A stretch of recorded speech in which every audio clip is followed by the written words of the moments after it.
अस्सलाम वालेकुम नाजरीन, उम्मीद है आपको हमारी वीडियोस पसंद आती होंगी। बर वक्त वीडियोस देखने के लिए सब्सक्रिप्शन के बटन को प्रेस करें और बेल आइकन को दबाना मत भूलें। आइए चलते हैं अपने बक्के हिस्से की तरफ।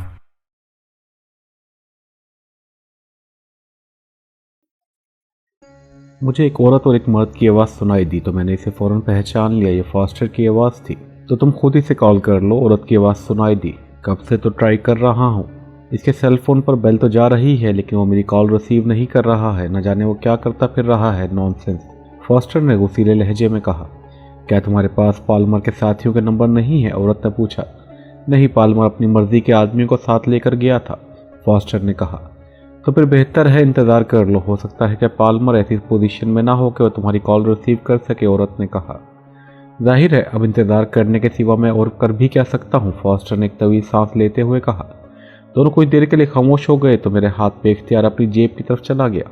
जब मेरा हाथ जेब से बाहर आया तो मेरे हाथ में सुर्ख रंग का एक छोटा सा कैप्सूल था। मेरा हाथ हरकत में आया और मेरे हाथ में मौजूद सुर्ख कैप्सूल निकलकर कमरे में जा गिरा। हल्का सा धमाका हुआ। सांस रोक लो, मैंने अपने साथियों से मुखातिब होकर कहा और मैंने खुद भी सांस रोक लिया। अब वो दोनों अंटा गफील हो चुके होंगे। चंद लम्हों बाद मैंने मुस्कुराते हुए कहा और आगे बढ़ गया। जब मैं कमरे में दाखिल हुआ तो मुझे वहां एक मर्द और एक औरत कुर्सियों से नीचे कालीन पर गिरे हुए दिखाई दिए। इन्हें इस तरह बेहोश करने की क्या जरूरत थी? हम इन पर वैसे भी काबू पा सकते थे, तनवीर ने मुंह बनाकर कहा। मेरा रिस्क लेने का कोई मूड न था। मैं फॉस्टर से बातचीत करना चाहता था। अगर मैं तुम्हें वैसे ही अंदर जाने की इजाज़त दे देता तो तुमने इस बेचारे के साथ इसी गर्लफ्रेंड की भी हड्डियां तोड़ देनी थी, मैंने मुस्कुराते हुए कहा। तो क्या अब ये मेरे हाथों बच जाएंगे? तनवीर ने कहा। जब तक मेरे साथ जूलिया है तुम इन दोनों को हाथ भी नहीं लगा सकते। क्यों जूलिया? मैंने मुस्कुराते हुए कहा। तो जूलिया मुझे घूर कर रह गई। अरे बाप रे, ऐसी नज़रों से तो ना घूरो कि तुम्हारे भाई का दिल ही दहल जाए, मैंने बुखलाए हुए लहजे में कहा। तो वो सब बेख्तियार हंस पड़े जबकि तनवीर और जूलिया बुरा बुरा मुंह बनाने लगे। मैं कहीं से रस्सी तलाश कर लाता हूँ, कैप्टन शकील ने कहा। तो मैंने इस बात में सर हिला दिया। वो कमरे से बाहर निकल गया। इस दौरान तनवीर ने फॉस्टर को उठाकर एक कुर्सी पर डाल दिया जबकि लड़की को जूलिया ने उठाकर दूसरी कुर्सी पर डाल दिया। थोड़ी ही देर में कैप्टन शकील रस्सियों के 2 बंडल उठा लाया। इसने एक बंडल जूलिया को दिया और दूसरा बंडल लेकर फास्टर की तरफ बढ़ गया। कैप्टन शकील ने फास्टर को बांधना शुरू कर दिया जबकि जूलिया इस लड़की को बांधने लगी। सफदर, तुम किचन से जाकर पानी ले आओ, मैंने कहा। तो सफदर सर हिलाता हुआ बैरूनी दरवाजे की तरफ बढ़ गया जबकि मैं सामने पड़ी हुई एक कुर्सी पर इत्मीनान के साथ बैठ गया। थोड़ी देर बाद सफदर वापस आया तो इसके हाथ में पानी की बड़ी बोतल थी। मेरे इशारे पर सफदर ने पानी की बोतल तनवीर को दे दी। सफदर फास्टर के सामने आया। इसने फास्टर के मुंह पर अपने हाथ से भींच कर खोला। सफदर फास्टर के सामने आया। इसने फास्टर का मुंह अपने हाथों से भींच कर खोला और तनवीर से कहा कि वो बोतल का ढक्कन हटाकर इसके हलक में पानी डाल ले। और जब कुछ पानी फास्टर के हलक में उतर गया तो सफदर ने हाथ हटा लिया। बस काफ़ी है, सफदर ने कहा। तो तनवीर ने पानी की बोतल हटा ली। जूलिया, तुम इस लड़की के जबड़े भींचो और खुद ही इसके मुंह में पानी डालो, मैंने जूलिया से मुखातिब होकर कहा। तो जूलिया ने इस बात में सर हिला दिया और फिर इसने एक हाथ से लड़की का मुंह भींच कर खोला और सफदर से तनवीर से पानी की बोतल लेकर इसके हलक में पानी डालने लगी। इसी लम्हे फास्टर की किराह की आवाज़ सुनाई दी तो वो सब चौंक कर इस तरह मुतवज्जा हो गए। चंद लम्हों बाद लड़की भी कराहने लगी। ये क्या मतलब है? ये क्यों मुझे बांधा गया है? कौन हो तुम? होश में आते ही फास्टर ने यकलक बुरी तरह से चीखते हुए कहा। होश में आते ही इसने लाशऊरी तौर पर उठने की कोशिश की थी लेकिन जाहिर है बंधा होने की वजह से वो सिर्फ किस्मत कर रह गया था। इसी लम्हे लड़की को भी होश आ गया और इसकी हालत भी फास्टर से मुख्तलिफ ना हुई थी। वो फटी फटी आंखों से मुझे और मेरे साथियों को देख रही थी। तुम्हारा नाम फास्टर है और तुम आइडियल क्लब के मालिक और जनरल मैनेजर हो, मैंने फास्टर की तरफ देखते हुए सर्द लहजे में कहा। हाँ, मैं फास्टर हूँ, लेकिन तुम कौन हो और तुम सब मेरी रिहाइश गाह में कैसे पहुँच गए हो? फास्टर ने आंखें फाड़ते हुए कहा। इसके लहजे में बदस्तूर हैरत थी। तुम्हारा नाम क्या है? मैंने फास्टर की बात का जवाब देने के बजाय लड़की से मुखातिब होकर कहा। एरिना, मेरा नाम अरीना है, लड़की ने सहमे हुए लहजे में कहा। क्या तुम इसकी गर्लफ्रेंड हो? मैंने कहा। हाँ, मैं फास्टर की गर्लफ्रेंड हूँ, लेकिन तुम कौन हो और ये सब क्या है? एरिना ने खौफ भरे लहजे में कहा। मैं पाकिस्तान से तुमसे मिलने आया हूँ मिस्टर फास्टर। मैं वही हूँ जिसे तुमने टेरेसा के हुक्म पर एयरपोर्ट पर साथियों समेत हलाक करने के अहकाम दिए थे, मैंने कहा। तो फास्टर और एरिना के जिस्मों को जोरदार झटके लगे और वह हमें आंखें फाड़ फाड़ कर देखने लगे। क्या मतलब? ऐसा कैसे हो सकता है? तुम्हारे चेहरे, तुम्हारी लिबास नहीं, तुम वो नहीं हो, फास्टर ने रुक रुक कर कहा। तुमने अपने साथी पाल्मर को हुक्म दिया था कि वो पहले रेस्टोरेंट में हमारी जदीद कैमरों से तस्वीरें हासिल करे और फिर हमें रेस्टोरेंट में ही हलाक कर दे, चाहे हमारे साथ बेगुनाह अफराद भी क्यों ना हलाक हो जाए। पाल्मर हमारी तस्वीरें बना रहा था। मैंने इसे चेक कर लिया और इसे अपने पीछे लगाकर रेस्टोरेंट के वाशरूम में ले गया। मैंने इसे वाशरूम में काबू किया तो इसने सब कुछ उगल दिया था। इसके बाद जाहिर है हमारे लिबास और चेहरे बदलने ही थे, मैंने कहा। लेकिन तुम यहाँ कैसे पहुँच गए? पाल्मर को तो यहाँ का पता मालूम ना था, फास्टर ने हकलाती हुई आवाज़ में कहा। मैंने तुम्हारे क्लब में फ़ोन किया था, वहाँ तुम्हारे असिस्टेंट से बात हुई थी तो इसने मुझे तुम्हारे सेल फ़ोन नंबर दे दिया था।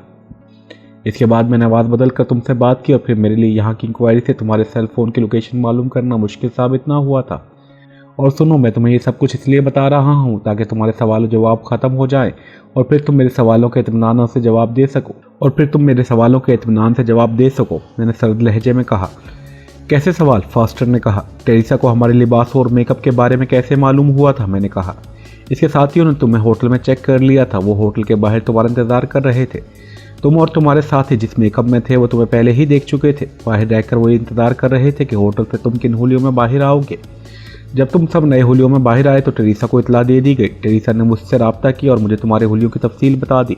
मैंने पहले ही पाल्मर के साथ मुसल्लह अफराद को एयरपोर्ट भेज दिया था। जब टेरेसा ने मुझे तुम्हारे होलियों और लिबासों की तफसील बताई तो मैंने पाल्मर को कॉल करके ये तफसील बता दी। ये मेरी ही गलती थी कि मैंने तुम पर इसे डायरेक्ट हमला करने से पहले तुम सबकी तस्वीरें हासिल करने के लिए कहा था, ताकि मैं मैडम टेरेसा को बता सकूं कि मैंने तुम्हें और तुम्हारे साथियों को ही हलाक किया है। फास्टर ने कहा। क्या तुम्हारा ताल्लुक ब्लैक स्काई एजेंसी से है? मैंने कहा और उसकी तरफ गौर से देखने लगा।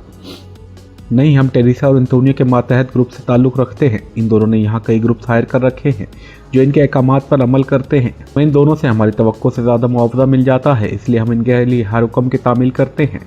फास्टर ने कहा। तो फिर तुम और तुम्हारे साथी डार्क स्काई एजेंसी के बैच क्यों लगाते हो? मैंने कहा। ताकि लोगों पर यही जाहिर हो कि हमारा ताल्लुक एक्रीमिया की ताकतवर तरीन एजेंसी से है। गुड, तुम वाकई समझदार आदमी हो कि हमसे बाकायदा ताउन कर रहे हो। इस सूरत में तुम जिंदा भी बच जाओगे और तुम्हारी इस गर्लफ्रेंड को भी कुछ नहीं होगा। मैंने कहा। तुम क्या चाहते हो? फास्टर ने होंठ भींचते हुए कहा। यह बात हमारे इल्म में है कि डार्क स्काई एजेंसी का चीफ कर्नल मॉर्गन है और इसका हेडक्वार्टर क्वांटो के शुमाल मगरिब में है, लेकिन यह हेडक्वार्टर शुमाल मगरिब के किस हिस्से में है इसके बारे में हमारे पास तफसीलात नहीं है। तुम्हारा ताल्लुक चूंकि टेरेसा और एंटोनियो से है जो डार्क स्काई एजेंसी के टॉप एजेंट है, इसलिए मुमकिन है कि इन्होंने तुम्हें डार्क स्काई एजेंसी के हेडक्वार्टर के बारे में कुछ बताया हो, या ये भी हो सकता है कि इनके हमरा कभी हेडक्वार्टर गए हो। अगर ऐसा है तो बताओ डार्क स्काई एजेंसी का हेडक्वार्टर कहाँ पर है? मैंने इसकी तरफ गौर से देखते हुए कहा। मेरी बात सुनकर फास्टर का रंग बदल गया था। नहीं, मैं डार्क स्काई एजेंसी के हेडक्वार्टर के बारे में कुछ नहीं जानता और ना ही मैं कभी वहाँ गया हूँ। फास्टर ने फौरन कहा। मैं इसी लम्हे समझ गया कि वो झूठ बोल रहा है। इसकी लड़खड़ाती हुई ज़बान इस बात का सबूत था कि वो कुछ न कुछ तो ज़रूर जानता है। एरिना तुम्हारी गर्लफ्रेंड है, अगर हम इसे हलाक कर दें तो इससे तुम्हें कोई फ़र्क तो नहीं पड़ेगा। मैंने अचानक कहा तो मेरी बात सुनकर वो दोनों बुरी तरह से उछल पड़े।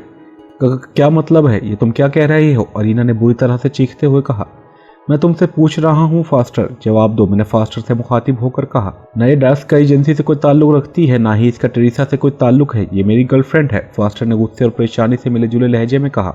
मैंने ताल्लुक के बारे में कुछ नहीं पूछा। मैं पूछ रहा हूँ कि अगर हम इसे हलाक कर दें तो इससे तुम्हारी सेहत पर तो कोई असर नहीं पड़ेगा। मैंने कहा।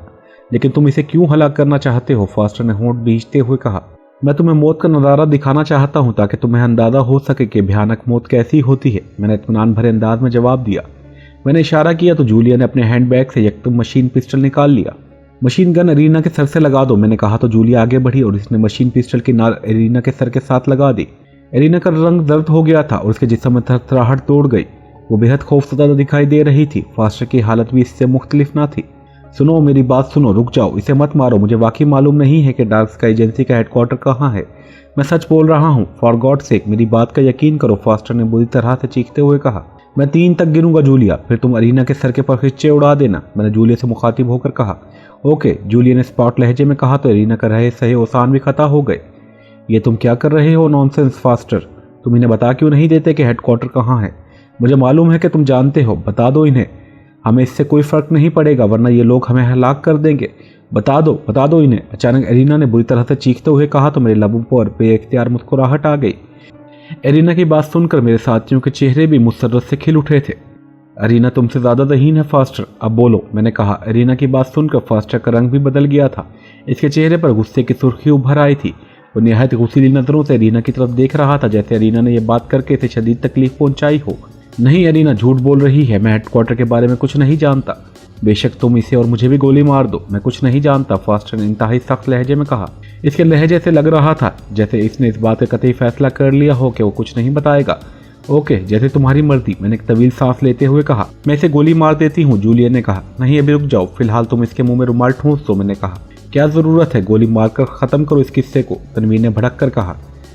जैसा कह रहा हूँ वैसा करो जूलिया, मैंने घुरा कर कहा तो जूलिया ने बेख्तियार होंठ भींच लिए। इसने मशीन पिस्टल वापस हैंडबैग में रखा और जैकेट की जेब से रुमाल निकाल लिया।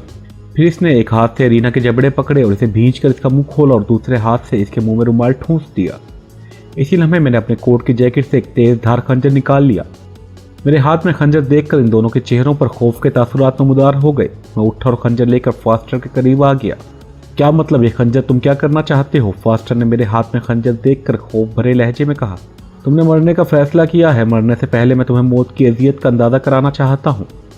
एक बार ये अजियत का मजा चख लो, हो सकता है कि तुम्हारे मरने का इरादा कैंसिल हो जाए, मैंने मुस्कुराते हुए कहा। और फिर मेरा हाथ अचानक घुमा और कमला यख्तलख फास्टर की तेज और इंतहाई दर्दनाक चीख से गूंज उठा। इसका एक नथना कट गया था। फिर इससे पहले कि इसकी चीख की बातकश खत्म होती, मेरा हाथ दोबारा हरकत में आया और इस बार के बाद दीगरे कई चीखें फास्टर के मुंह से निकली। अब वो इंतहाई तकलीफ के आलम में अपना सर इधर उधर मार रहा था। इसकी नाक के दोनों नथने ऊपर तक कट चुके थे और जख्मों के निशान इसके गालों पर भी उभर आए थे। इसका पूरा चेहरा लहूलुहान हो गया था। बोलो कहाँ है हेडक्वार्टर, जल्दी बोलो वरना, मैंने इसकी आंखों के सामने खून आलूद खंजर लहरा कर कहा। मैं नहीं जानता, मुझे नहीं मालूम, फास्टर ने डूबते हुए लहजे में कहा। इसी लम्हे इसके हलक से एक और दर्दनाक चीख निकली और इसकी बंद होती हुई आंखें यकलक खुल गईं। मैंने मुड़ी हुई उंगली का हुक पूरी कुव्वत से इसकी पेशानी के दरमियानी हिस्से में उभरने वाली मोटी सी रग पर मार दिया था। इसका चेहरा तकलीफ की शिद्दत से मस्क हो गया था और इसका जिस्म इस बुरी तरह से लरजने लगा जैसे इसे जाड़े का तेज बुखार हो गया हो। बोलो कहाँ है हेडक्वार्टर, बोलो, अब तुम्हारे पास आखिरी मौका है फास्टर, जल्दी बोलो वरना ऐसी ही दूसरी जब से तुम्हारे दिमाग की शरियान फट जाएगी। बोलो, मैंने इंतहाई सर्द लहजे में कहा। रुको, बताता हूँ, मैं बता देता हूँ, मुझे छोड़ दो, ये इंतहाई तकलीफ है, नाकाबिले बर्दाश्त है, रुको। अचानक फास्टर ने बुरी तरह से चीखना शुरू कर दिया। बोलो वरना, मेरा लहजा मजीद सख्त हो गया। फास्टर ने इस तरह बोलना शुरू कर दिया जैसे कोई टेप रिकॉर्डर चल रहा हो। वो खुद ही लाशौरी कैफियत में सारी तफसील बता रहा था और फिर मैंने मुख्तलिफ सवालात करके इससे पूरी तफसील मालूम कर ली। अब बताओ कि टेरेसा एंटोनियो कहाँ मिलेंगे? वो अपने हेडक्वार्टर में ही है। इनका हेडक्वार्टर इनकी रिहाइश गाह के नीचे तहखाने में है। ऊपर वाली सारी कोठी खाली है। वो ज़रूरत के वक्त ही तहखाने से निकलते हैं। मुझे छोड़ दो, मुझे जिंदा छोड़ दो। तुमने कहा था कि सब कुछ बता दूंगा तो तुम मुझे जिंदा छोड़ दोगे, फास्टर ने लरजती हुई आवाज़ में कहा। बेफिक्र रहो, मैं तुम्हें जिंदा छोड़ दूंगा। पहले तो मुझे टेरेसा और एंटोनियो की रिहाइश गाह या हेडक्वार्टर के बारे में पूरी तफसील बताओ। वहाँ इन्होंने हिफाजत के क्या इंतजाम कर रखे हैं, मैंने कहा तो फास्टर एक बार फिर बोलना शुरू हो गया। टेरेसा का फ़ोन नंबर बताओ, मैंने कहा तो फास्टर ने मुझे टेरेसा के साथ साथ एंटोनियो का भी सेल नंबर दे दिया। ओके, मैंने कहा और उठ खड़ा हो गया। अब इनका क्या करना है? मुझे उठता देखकर जूलिया ने मुझसे मुखातिब होकर पूछा। मैंने वादा किया था कि इसे हलाक नहीं करूंगा, लेकिन इस वादे का इतलाक तुम पर नहीं होता, इसलिए तुम जो मुनासिब समझो करो, मैंने कहा तो जूलिया के चेहरे पर मुसर्रत के तासुरात उभर आए। वो पीछे हटी और फिर इसने यकलक अरीना पर फायरिंग कर दी। तरतराहट के साथ अरीना का जिस्म बुरी तरह से तड़पा और सख्त होता चला गया। ये तुमने क्या किया? तुम फास्टर ने हदियानी अंदाज में चीखते हुए कहा, लेकिन इससे पहले कि वो अपनी बात मुकम्मल करता, जूलिया ने मशीन पिस्टल का रुख इसकी तरफ किया और ट्रिगर दबा दिया। तरतराहट के साथ फास्टर के हलक से तेज चीख निकली और वो भी सख्त हो गया। ये तुमने क्या किया? मैंने मुस्कुराते हुए कहा। वही जो मैंने मुनासिब समझा था, जूलिया ने इत्मीनान भरे लहजे में कहा तो एक तवील सांस लेकर रह गया। अब क्या प्रोग्राम है? क्या हमें टेरेसा और एंटोनियो के हेडक्वार्टर जाना चाहिए ताकि इसका हिसाब भी बेबाक किया जा सके? सफदर ने मुझसे मुखातिब होकर पूछा। वक्त ज़ाया करने से कोई फ़ायदा नहीं, हमें टोरंटो जाना है जहां डीएस हेडक्वार्टर मौजूद है। इस हेडक्वार्टर के बारे में फास्टर हमें सारी तफसील बता चुका है, इसलिए हमें टेरेसा एंटोनियो के पीछे जाने की क्या ज़रूरत है? मैंने कहा तो इन सब ने इस बात में सर हिला दिया। फ़ोन की घंटी बज उठी तो डॉग्स का एजेंसी के चीफ कर्नल मॉर्गन ने हाथ बढ़ाकर रिसीवर उठा लिया। यस, कर्नल मॉर्गन ने तेज़ और इंतहाई करख्त लहजे में कहा। चीफ, हार्ल लैबोरेटरी से डॉक्टर शेफर्ड की कॉल है। दूसरी तरफ से इसके पर्सनल सेक्रेटरी ने मौतबाना लहजे में कहा। बात कराओ, कर्नल मॉर्गन ने कहा। हेलो, हार्ल लैबोरेटरी से डॉक्टर शेफर्ड बोल रहा हूँ। चंद लम्हों बाद दूसरी तरफ से एक लरजती हुई सी आवाज़ सुनाई दी। Yes doctor Shepherd, colonel Morgan बोल रहा हूँ, chief of Dark Sky, colonel Morgan ने कहा। कर्नल मॉर्गन, हार्ल लैबोरेटरी में क्या आपने BR फार्मूले की माइक्रोफिल्म भिजवाई थी? दूसरी तरफ से डॉक्टर शेफर्ड ने कहा। Yes doctor Shepherd, colonel Morgan ने कहा। ये कैसी माइक्रोफिल्म है कर्नल शेफर्ड? मैं इसे मुतअद्दिद बार चेक कर चुका हूँ, लेकिन माइक्रोफिल्म किसी भी तरह ओपन ही नहीं हो रही। दूसरी तरफ से डॉक्टर शेफर्ड ने कहा तो कर्नल मॉर्गन बुरी तरह से चौंक पड़ा। क्या मतलब? ये आप क्या कह रहे हैं डॉक्टर शेफर्ड? फिल्म ओपन नहीं हो रही? क्यों? कर्नल मॉर्गन ने हैरत भरे लहजे में कहा। माइक्रोफिल्म ओपन करने के लिए पासवर्ड लगा हुआ है। जब तक फिल्म के माइक्रोचिप में पासवर्ड नहीं लगाया जाएगा इस वक्त तक फिल्म किसी भी तरह ओपन नहीं होगी। आपको चाहिए था कि जब आपने फिल्म भेजी थी तो इसके साथ इसके ओपन करने वाला पासवर्ड भी भेज देते, डॉक्टर शेफर्ड ने कहा। ओह, तो क्या ये वो माइक्रोफिल्म है जिस पर पासवर्ड लगाने के लिए माइक्रोचिप लगा हुआ होता है? कर्नल मॉर्गन ने हैरत भरे लहजे में कहा। हाँ, क्या आपको मालूम नहीं? डॉक्टर शेफर्ड ने कहा। नहीं, मैंने फिल्म को गौर से नहीं देखा था और चूंकि साइंसी फार्मूले के बारे में मुझे कोई शदोबद नहीं है इसलिए मैंने इसे ओपन करने की भी कोशिश नहीं की थी, कर्नल मॉर्गन ने कहा।